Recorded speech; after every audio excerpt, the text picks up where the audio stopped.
Perfect. I will try to moderate, but I think with this forum, we really want it to be an open dialogue and discussion with the congressman, and we really appreciate the questions that have been submitted in advance. I will say, just a real brief introduction to Congressman Blake Moore. We haven't had a chance to work together a lot, but we first met probably, I guess, almost a year ago. It was, yeah, it was spring. Yeah, so we saw Blake Moore get through the convention, and we invited him to campus to sit down and meet with university leaders here. And I'll tell you, myself, President Cockett, our leadership team, were extremely impressed with that visit. Congressman Moore asked a lot of great questions about the university, about the academic portfolio, about our research. Very engaging discussion as a first meeting.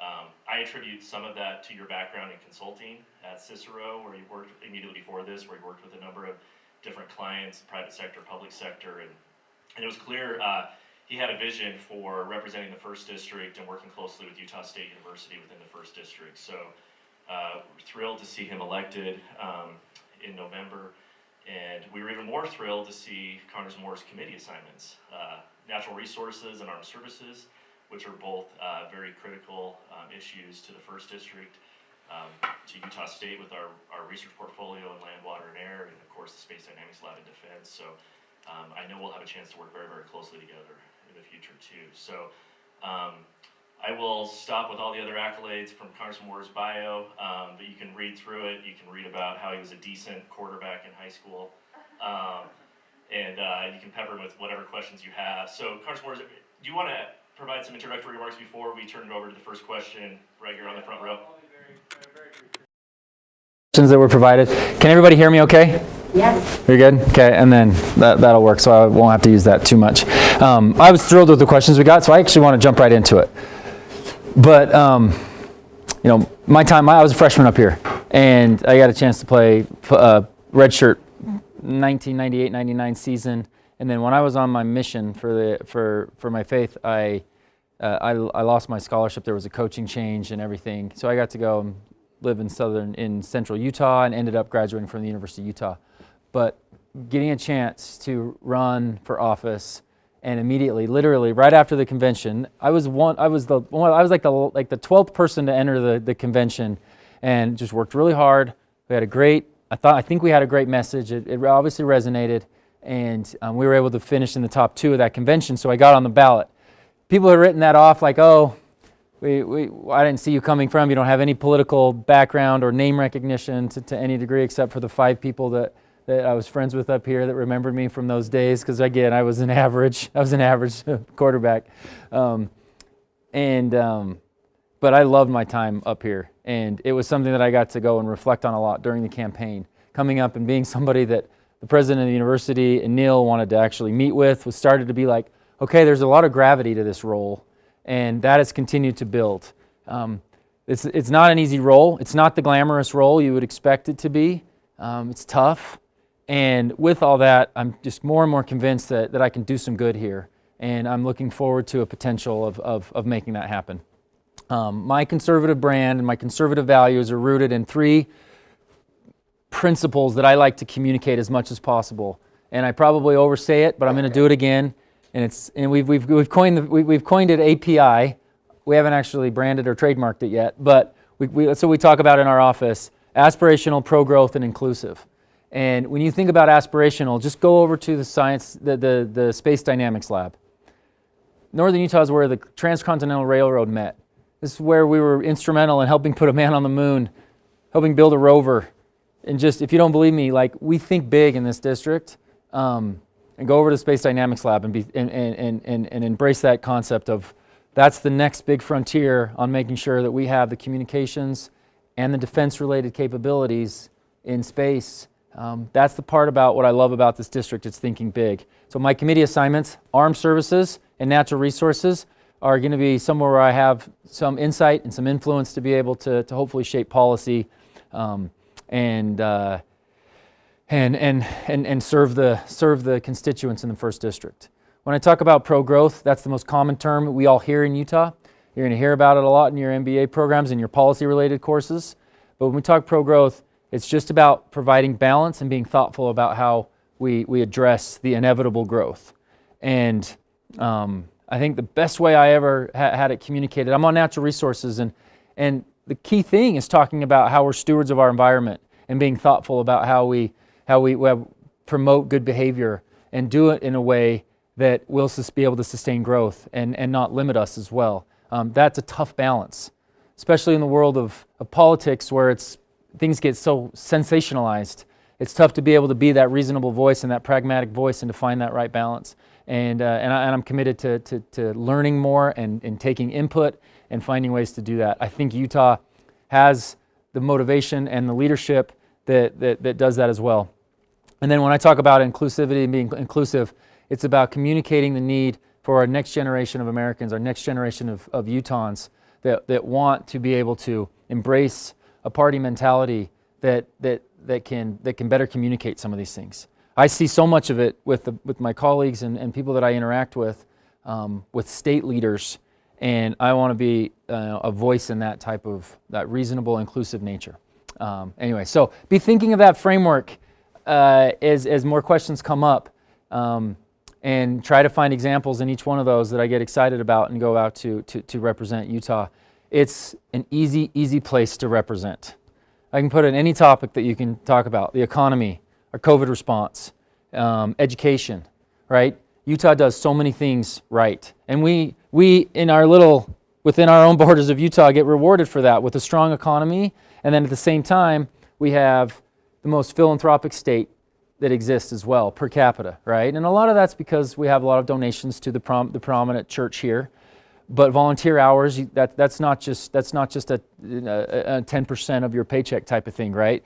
We do a really good job at that. We want to talk about elections. Elections in Utah, we've grown the voter turnout, making them very inclusive, embracing mail-in balloting, embracing all these concepts, and doing it in a secure way. So I think one of the best honors that I had in this first quarter, and it's been a very tough entry, it's been a tough quarter into politics, was being able to introduce Ricky Hatch from Weber County Elections Office, the clerk into one of the committee rooms. He was brought in as an expert to talk about how Utah does inclusive and secure elections. Again, it's about balance. It's about finding that way to promote that. So I get labeled a pragmatist. I get labeled practical. I just came from a consulting world, and you all are getting trained in public, private, nonprofit sectors right now. That is where our world exists, and we have to have solution-oriented people that are willing to go back and do that. And I'm a freshman member of the minority party. I don't have a lot of influence back there yet, but I'm creating the right type of relationships on both sides of the aisle to find a good potential future that I have a lot of hope for. There's a lot of things that I'm worried about, but I continually make a message of optimism and hope, and I'm really excited about kind of addressing some of your questions. So let me pause there, and we'll jump into it. If I don't use my hands correctly, I'm usually sitting at a desk, so a little awkward there. All right, Aaron, I'm going to turn it over to you with the first question, but let me give you the mic so everybody can Okay. hear. Thank you. So Representative Moore, I'd like to repeat the question that I asked at your town hall a few weeks ago. It's a little modified, but a little more updated. As a young Republican, I'm increasingly concerned by three issues involving the party. Number one, the grip that Trump has on the party, Trump and the GOP's contributions to the January 6th insurrection, and the continued lies regarding the election. Number two, the use of fear and conspiracy theories rather than solutions and good policy ideas to win voters. Number three, the lack of bipartisan compromises and legislative efforts from most Republicans who seem to care more about owning the libs and viral fame. Because of these issues, I am unsure of my place in the Republican Party. What advice do you have for people like me? Great. And I think the answer that I gave you on the town hall was to, give me a chance. It was to that message of give me a chance. You're speaking a lot of concerns that a lot of people have. Too much of what our party is trying to accomplish gets lost in the message in the media and with respect to former President Trump. This is a delicate, tough thing to deal with, right? And let me just explain how I've approached this. Two main questions I got on the campaign trail. There's probably three or four that would bubble up. Two big questions I would always get. One, do you support President Trump? I entered the race about a week after Mitt Romney had impeached on the first impeachment trial, one of the two charges. So it was a big topic within the primary system, especially the convention. And the other question was, are you like Mitt Romney or are you like Mike Lee? And after trying to answer that like one or two times, I finally just got to the point where I would say, I'm like Blake Moore. I don't know what else to tell you. And I actually think that people respected that a lot. But with the President Trump question, it's a fundamental problem that I think in our government where, and this is going to be to both sides. And there was another question that was submitted that I'll try to maybe lump into it, is that, folks, if we respect the Constitution, we have to have clear separation of powers. And it's tough for members of Congress, especially in the House of Representatives, that they have to go run for election every 2 years. They have to raise money in order to be able to do it, and they have to be able to support a platform that exists.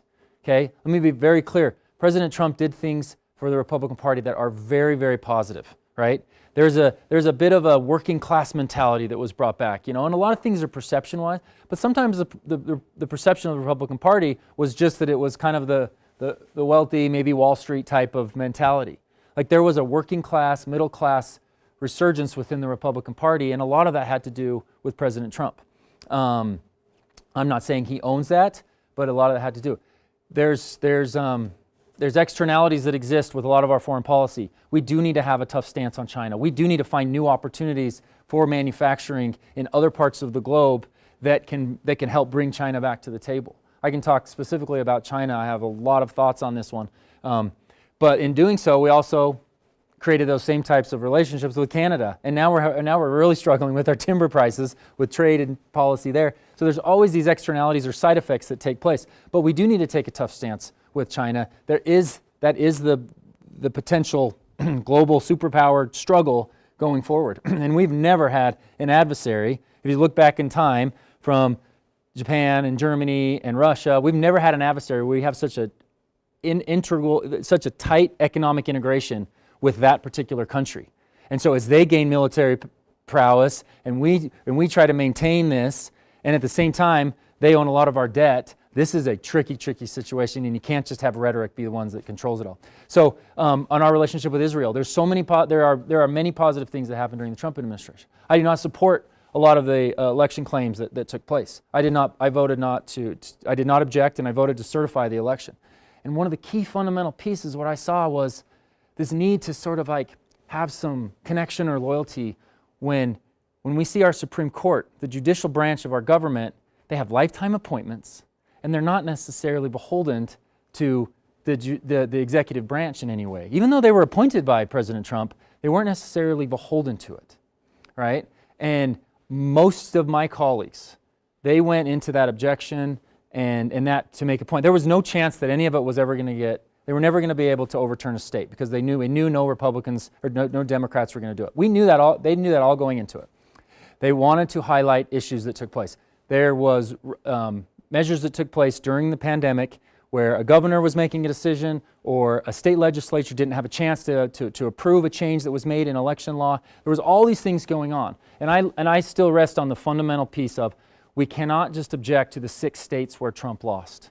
That's a problem. We have to go, and if we have to be willing to object to Texas or Ohio or North Carolina where some of these anomalies may have taken place as well, and if we just go in with just the 6 states where Trump lost, then we lose the credible argument. Okay, so I made that point day 2. I thought that I was going to be packing my bags up and heading home the next day because I felt like really emboldened to make that point. Right?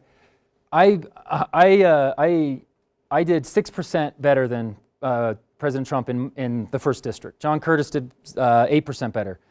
He has a lot more of Salt Lake County, so he's going to do a little bit better there. Chris Stewart did 4% better. Across the country, over 82% of House Republicans beat Trump in their own district. I think somebody had told me 181 of us had beaten him. So this trend that happened in Utah also happened in those swing states. All right, so I'm a data guy, and I love to look at data trends. I've done a ton of polling. I worked for Dan Jones, with Dan Jones for several years. I took over some of the polling work when he left. So I tend to rely a lot on data trends. President Trump lost the suburban vote. That's all there is to it, right? And that predictor has gone back for decades to show who was the ultimate presidential candidate. And it's just a tough thing. So there's this connection. We want to highlight elections integrity. That was the motivation for the vast majority of folks. But it gets perceived as just a loyalty to Trump, and you break down that barrier from Congress to the executive branch. And that's what our Constitution establishes, is 3 branches of government that need to be operating independently of each other. And it's a tough thing to exist with, and that's tough. So with respect to going forward, I think that there needs to be, and whoever can balance this is going to be successful in the Republican Party. And I'm looking out towards 2024 as a potential presidential candidate, somebody that can balance, maintaining the awesome things that came with our party, that did come, and the positivity that came with respect to Trump, but being able to embrace those that are really frustrated with President Trump, because it will just be now, we can't let it be a party that becomes siloed. And being able to lift all tides, I think you could go in and have the right type of policy going forward. So I obviously have a lot of thoughts, and I tend to ramble when that's, particularly with this subject, comes up, and I think it touched on another couple questions, so I'm okay using the time. Thanks. All right, thanks. Great question, Aaron. Grace, I'm going to look to you. If you have a question, then raise your hand, and we'll go to that, or if someone has a question. But I have a list of like a dozen and a few other things. So, Congressman Moore, we'll stick with kind of with this theme. And 3 months on the job now, formally. I'll ask you a question just to reflect a little bit on that for us. What have you been encouraged by since you've been back in Washington in this new role? What have you been discouraged by looking back at the last few months? Excellent. That's an easy question. A lot of your business students, we think in quarters. It's a rough quarter. We're going to have a better second quarter. I'm kind of like speaking to my sales team here on how we go about doing it. I am really hopeful about, what can come. For me, our office in particular, we're doing, and let me quickly introduce who I have with me, but we're doing an awesome job on passport issues and Social Security questions and those things that really do matter in a congressional office. So we have Sherry Pippin, and she's detailed over Cache and Box Elder counties, a caseworker with us, and then Peter Jenks, he's our district director, and so they're in the Ogden office and covering all those types of items. So that's been a really fun part, is to be able to make sure that our team is up and running. I've loved our legislative team back in Washington, D.C., and I've spent most of my time there because we've been in D.C. a lot more than we expected during this first quarter, and having that team gel. And then the district team is just on day one, we're up and running on casework and handling all those things that you'll never hear about in the press, that nobody ever tweets about, but we're doing that type of stuff. So those are kind of the things that I'm really encouraged about, is our team effort and working on that. Obviously discouraged at the way things started January 6th. I came in really excited. Early November. We won a lot of House Republican seats. I look at that as, okay, so there's there's concern among Americans that if we get too extreme, and there was a strong left-leaning liberal extreme push when you have Representative Ocasio-Cortez and the squad, and I don't get involved in a lot of this rhetoric stuff and a lot of the back and forth, but there was sort of that was apparent to a lot of Americans, and they said, well, I don't know, a lot of House Republicans won, and I believe it was because America was saying like, well, whether or not I vote for President Trump, I want to support a Republican in the House, because I believe that some of those policies are the right thing for our economy and for our potential progress. Losing the Senate was really tough, and this is why that should have been handled the night of November 3rd. Senator Perdue in Georgia, he won with 49.7% of the vote, I believe. You can fact check me on that. I think you needed to get to 50%. Any state that is going to require a 50% threshold, Utah doesn't, Maine does, but the way Maine handles it is they use ranked choice voting to get to that threshold and to get. People are voting leading up to November 3rd. If you add in another 2 months, all sorts of crazy things can happen, and we ended up losing the Senate. And so what I was excited about coming into, was a narrow margin in the House, a slight majority of Republican in the Senate, and then with President Biden in there, there's really not much you can do.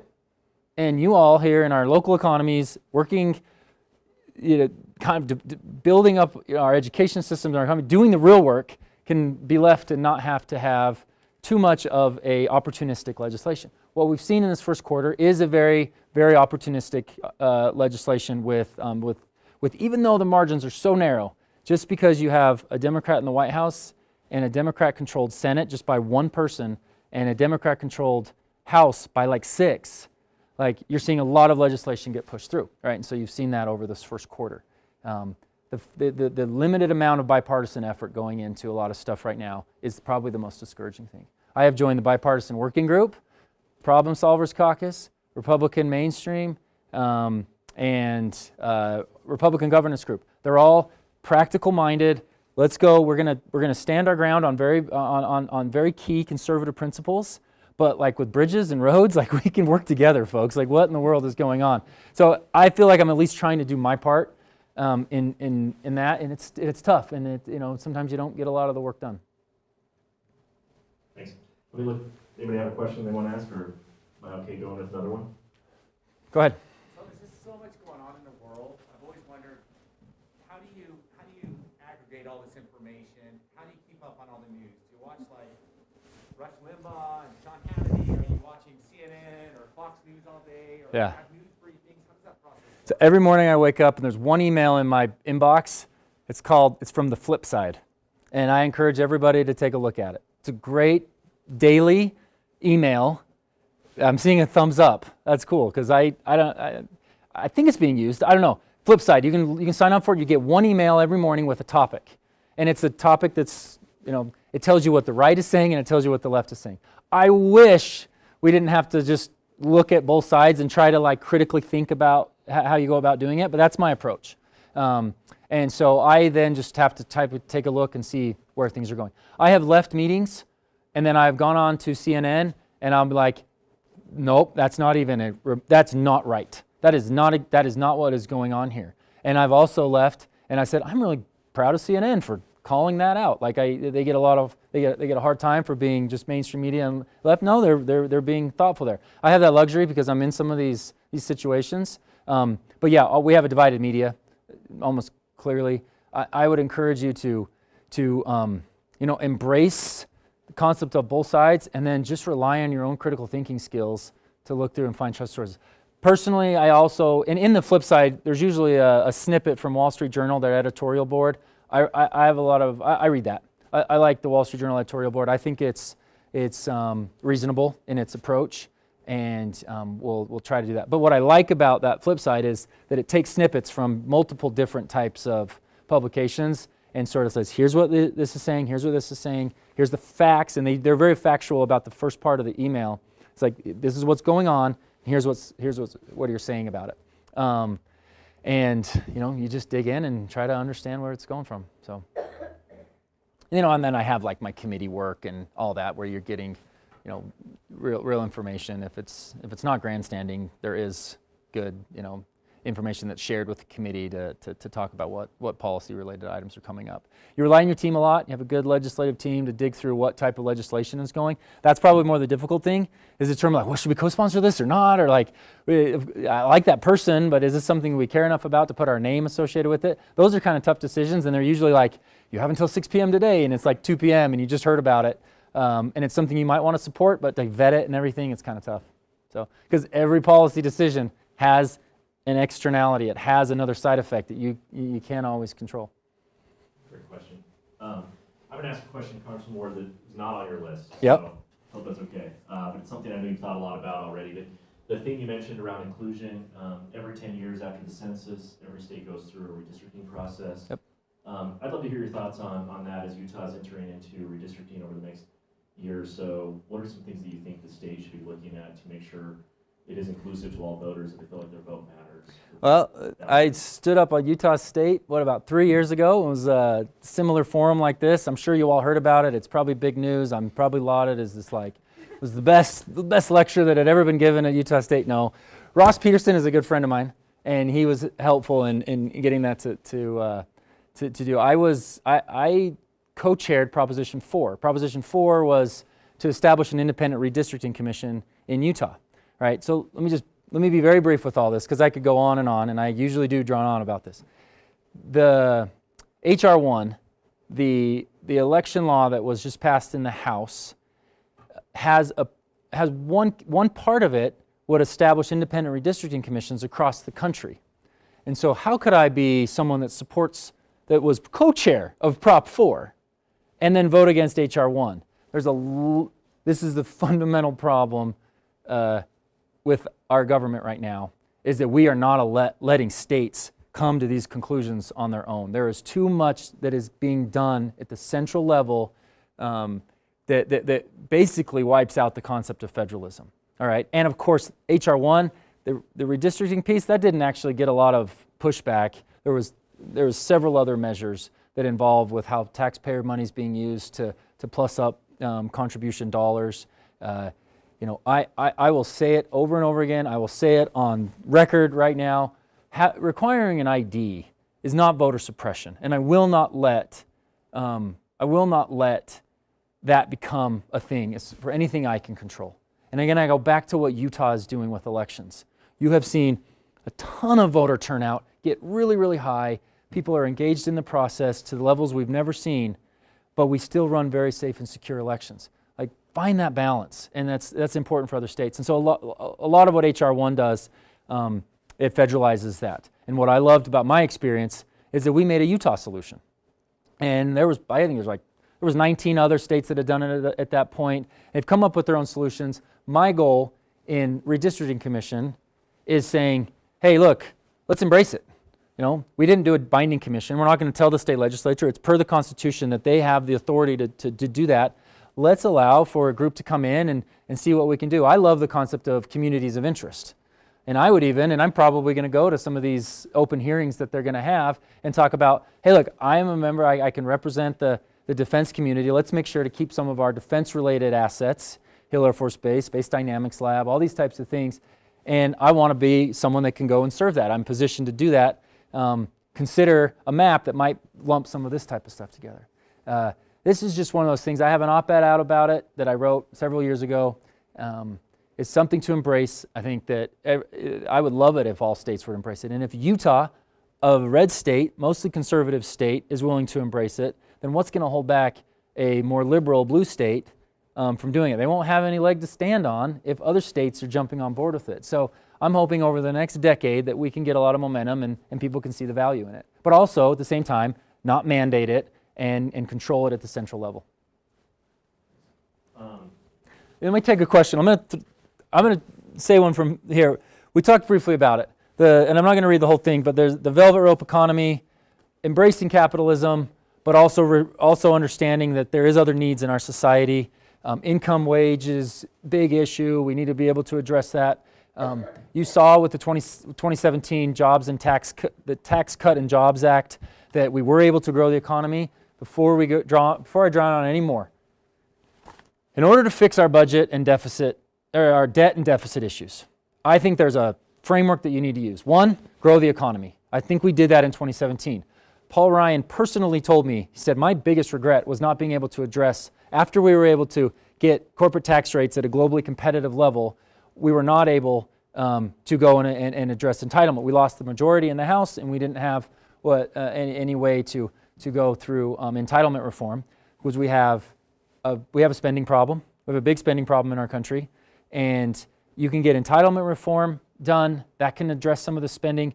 Doing that, then you can go to some of your discretionary spending and take a look at where can we find opportunities of scale and ways to get our spending there under control. And at that point, then we consider revenue increases, right? To increase revenues before you get your spending under control is only putting good money after bad, right? And a lot of MBA folks will understand that investment philosophy. It's just going to go into a black hole. So I'm passionate about it. I want to look back 10 years from now and say that I had some impact on getting us to a better debt to GDP ratio. In 1997, we did it. We did it in a bipartisan way. Newt Gingrich, John Kasich were on the House side. Bill Clinton, President Clinton, and Leon Panetta. Go research it. Go look it up. There was collaboration that was done. You could read the autobiographies of both Leon Panetta and John Kasich, and they talk a lot about how they did it. I'm hopeful because it was within our lifetimes, but we have an enormous amount of interest that we're paying on this debt that's going to make it much, much more difficult than it was in 97. So as a sidebar, that's a big thing that I always like to try to communicate.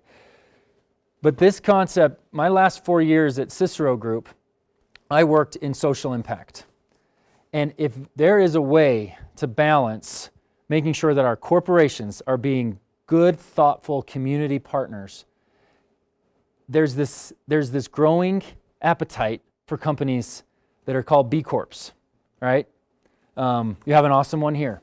And I'm not trying to promote businesses. You have several awesome ones in Utah, Cotopaxi, Maloof, these types of companies. They're being thoughtful about how they address sustainability, how they bring in the millennial workforce right now is demanding this. And you know who else is demanding it? To have a social mission tied to your business model, not just make some profits and then donate so it helps my taxes, but to make a social mission an actual part of your fundamental business operation.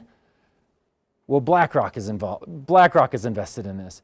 Peterson Partners, Sorensen, all of these big investment players that are the beacons of capitalism, if you will, they are saying we want socially minded companies involved. And you're getting CEOs that are saying, I want to make sure that I have a strong workforce, and we're going to address the income wealth gap maybe at our own company level. And I hate to say it, but that's the answer. Because you can't mandate this kind of stuff. And you cannot limit your private sector with heavy taxation to try to go fix this, because it will get stuck in a bureaucratic environment in Washington, D.C., and you will get growth in our regulatory agencies. And I'm never one that says we don't need to regulate, right? I saw what happened in 2009. I was frustrated, and as I embraced some of the things with Dodd-Frank, I thought, okay, we can't have banks having this type of leverage, and they can't be over-leveraged to this point because, a lot of bad things can ultimately happen.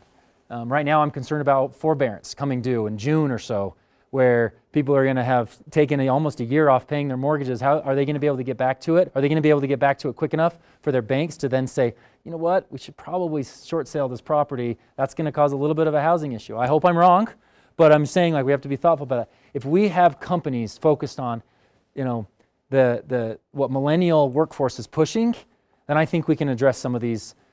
How do we address, maintain capitalism, but also, be thoughtful and smart and make sure that we have a community mind in place. So that's something that I care a lot about. If I had my wish, I would be able to make that a big summit that we did every year, every cycle that I'm in office, just to bring a lot of attention to a lot of the work that companies here in Utah are doing, and they're doing a great job with it. So, thanks. Any hands?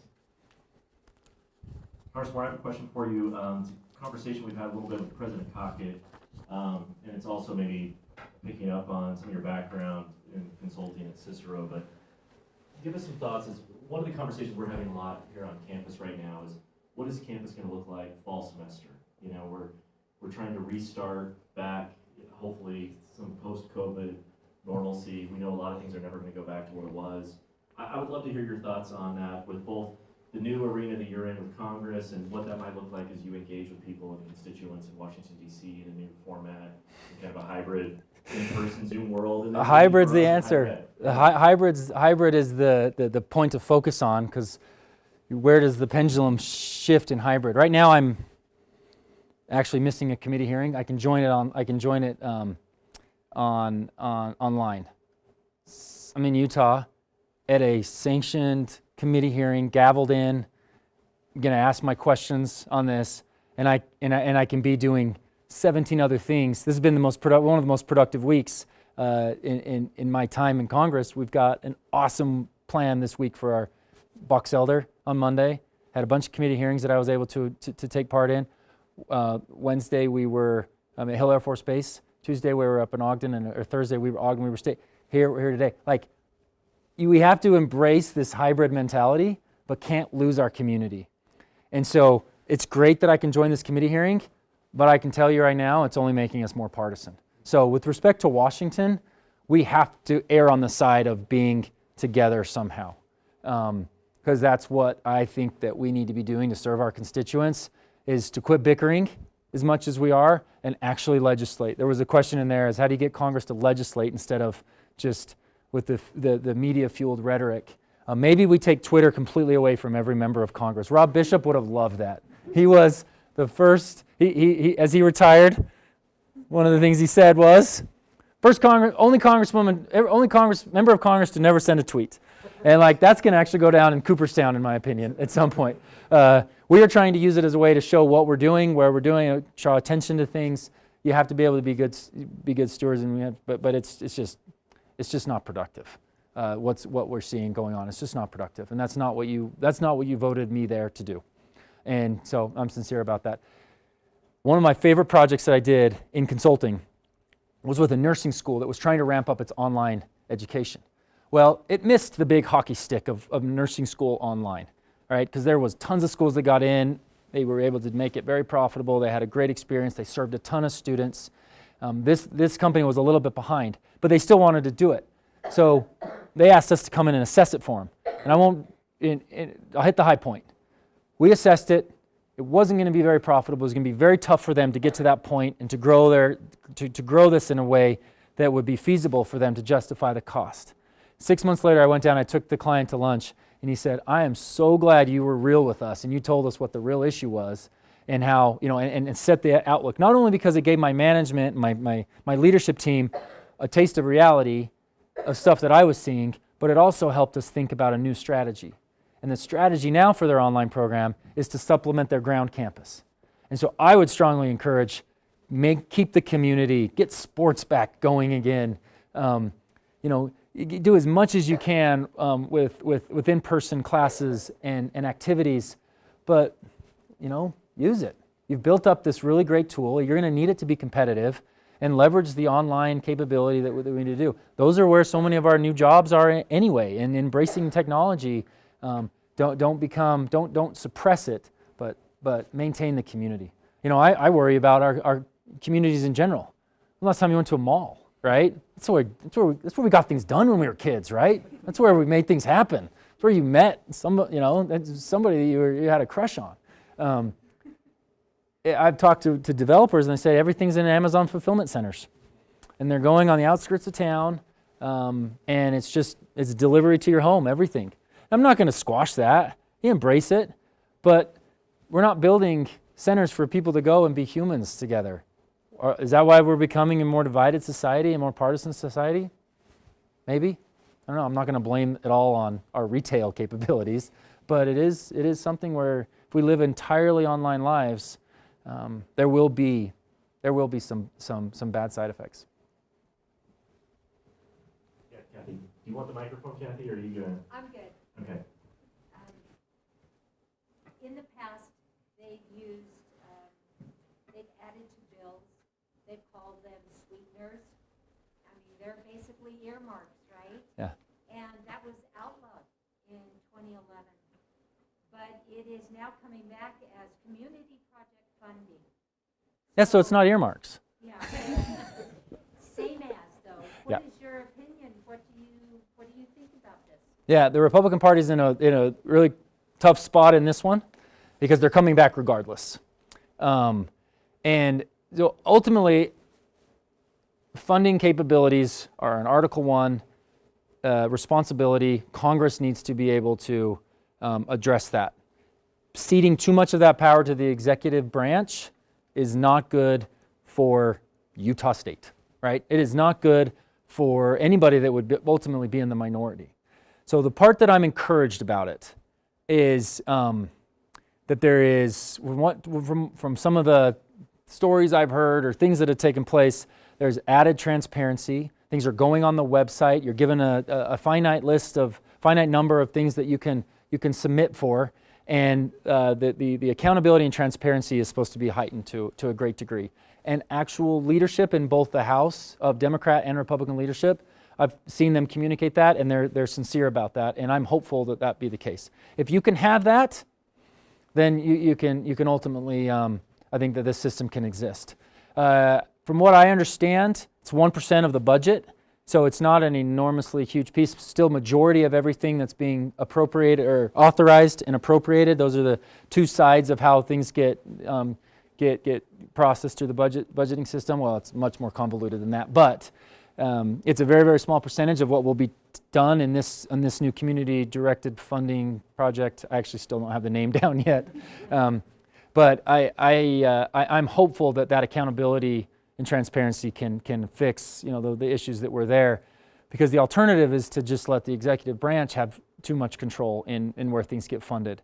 And then it's who's been in Congress the longest, who has that ultimate. I will then have the same options to go and approach things with First District as a 20-year member of Congress. And I think that's good. And I'm hopeful for it. So that's the reality. That's the majority of the conversation. Folks that are against it, they're doing it for right, good, principled reasons. But there's really not a solution because it's coming back regardless. And so our party was kind of put in a tough spot. I think Democrats, because they know it's coming back, are just going to support the concept. Our party has seen a lot of strife or turmoil, and it's good turmoil, and it created a lot of good discussions. Kathy, great question. I was going to add mutual friend with Congressman Moore and myself, a guy named Michael Kennedy, who was my predecessor in my role. I started at Utah State University in 2011, that first Congress where it was banned.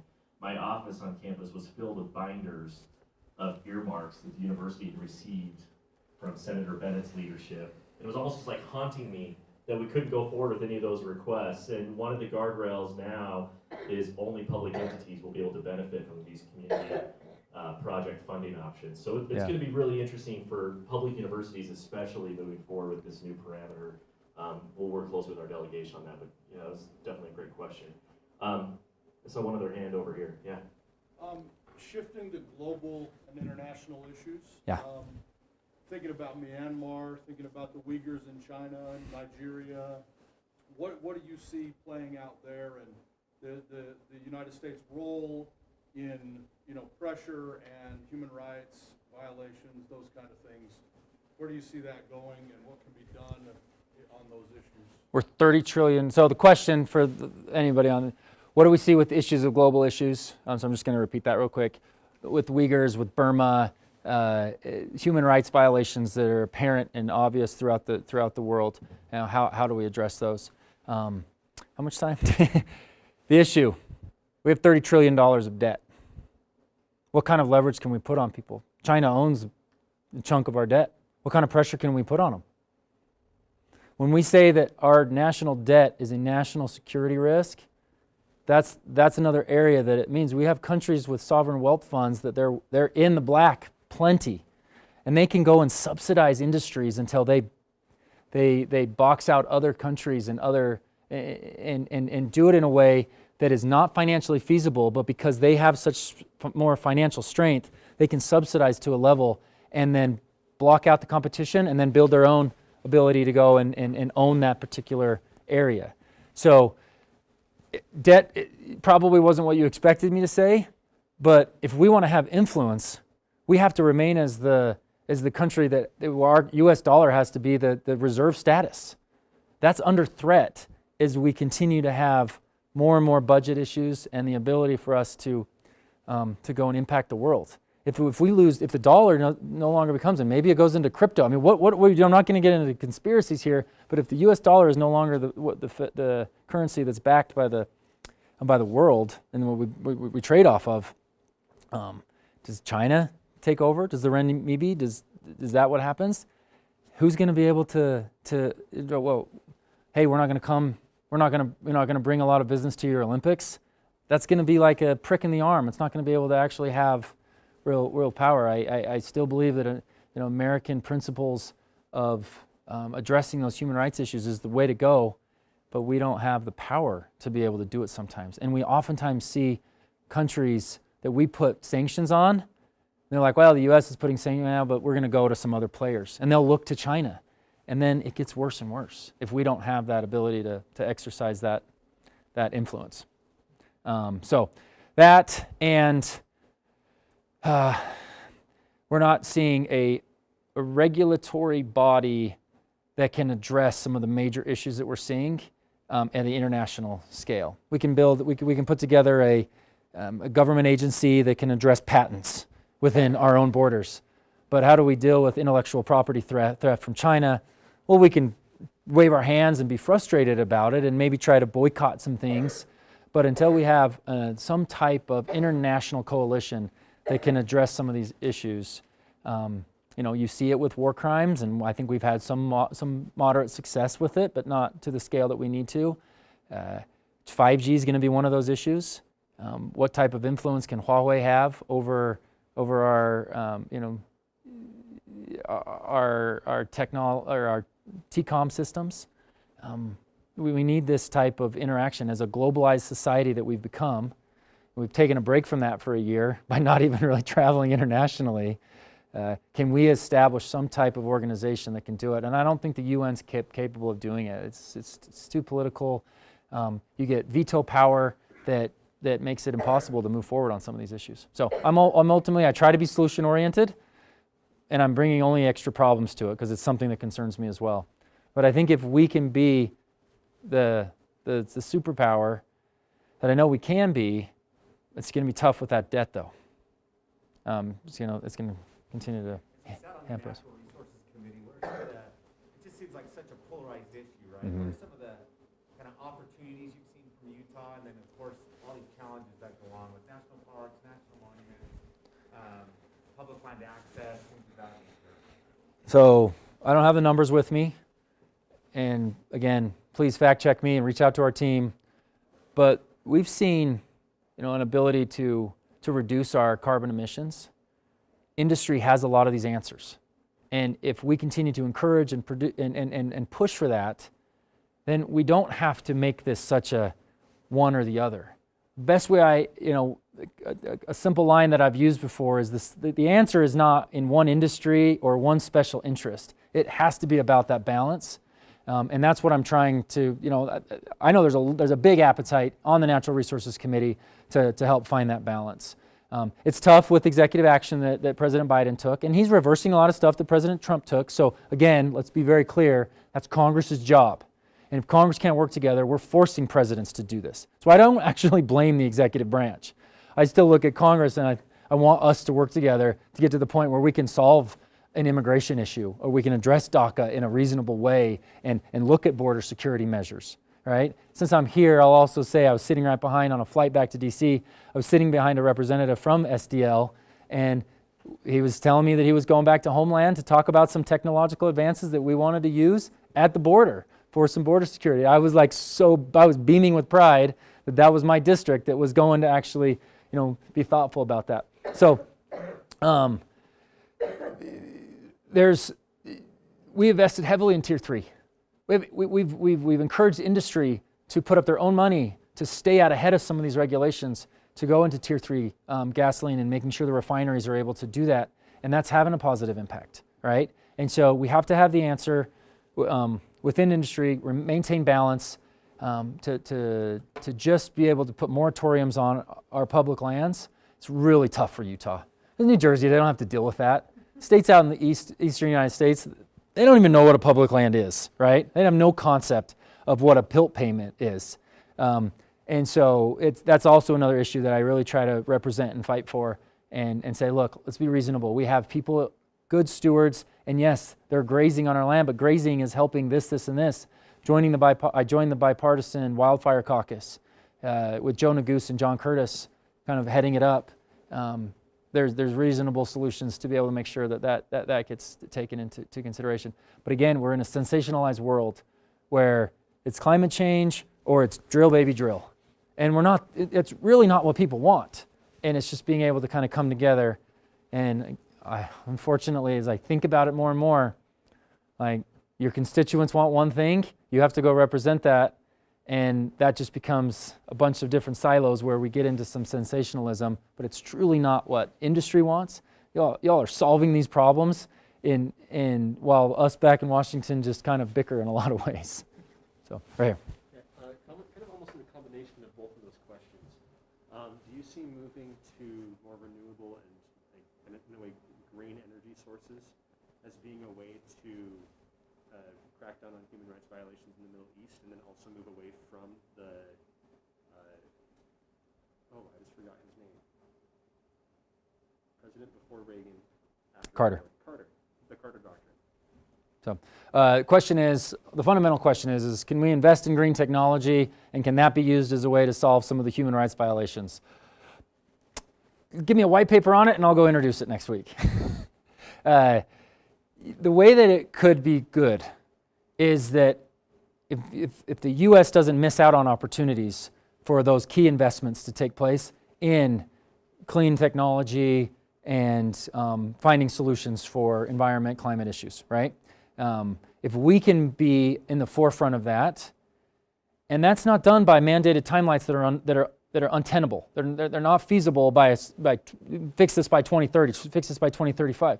If you give our industry and our investment opportunities a chance, I'm confident that what we've seen happen in the past continue to work well.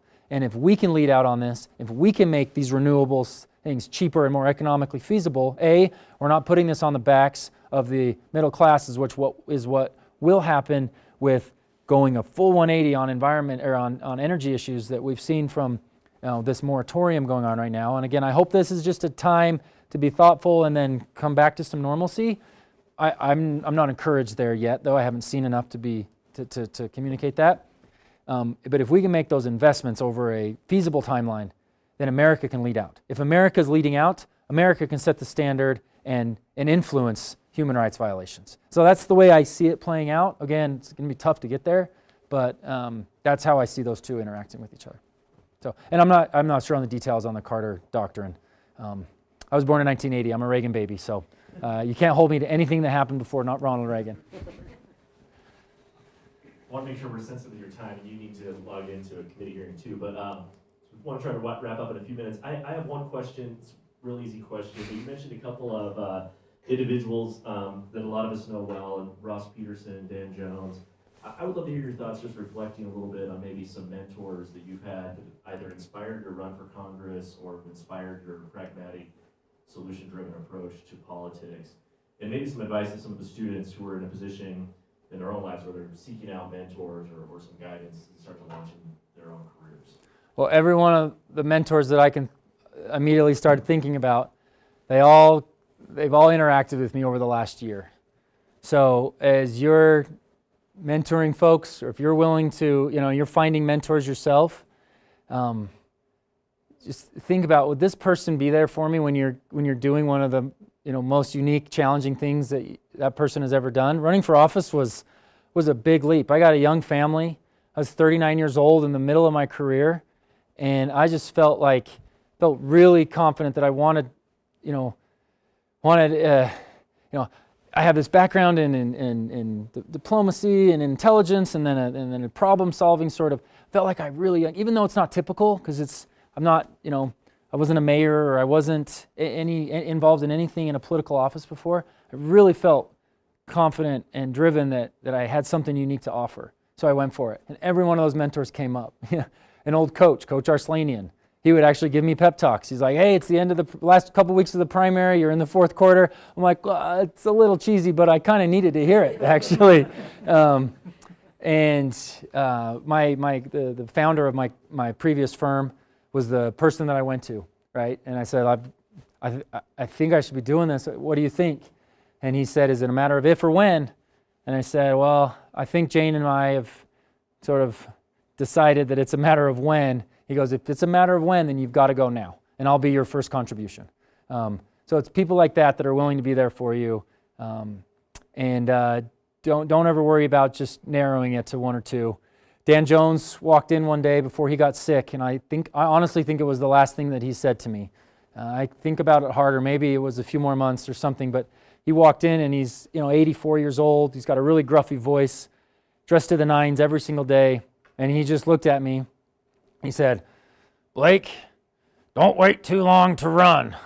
And I was thinking, if I ever wanted to run, it would be 15 years from now. But that stuck with me. And so interact with people, find people that are positive, that are willing to just care about your life. Those will be the mentors. You can go pick the smartest business person you know, but if they're not someone that's going to care about you individually, they're not going to be the best mentor to you. And they're going to be somebody that you feel comfortable going to with advice. Or like, I've got a big decision to make. Can I get your perspective? And those are the types of mentors you should find. So. Well, with that, it's a good point to wrap up. Aaron, thanks. We'll give you a lot of credit for being inspiration for today's Town Hall Forum with Congressman Moore. Grace, thanks for your help. Peter, Sherry, great staff that also help us out. So please join me in thanking Congressman Moore. Thank you. Thanks. Appreciate it. Thanks, Neil. I appreciate it. So, thanks for taking some time out.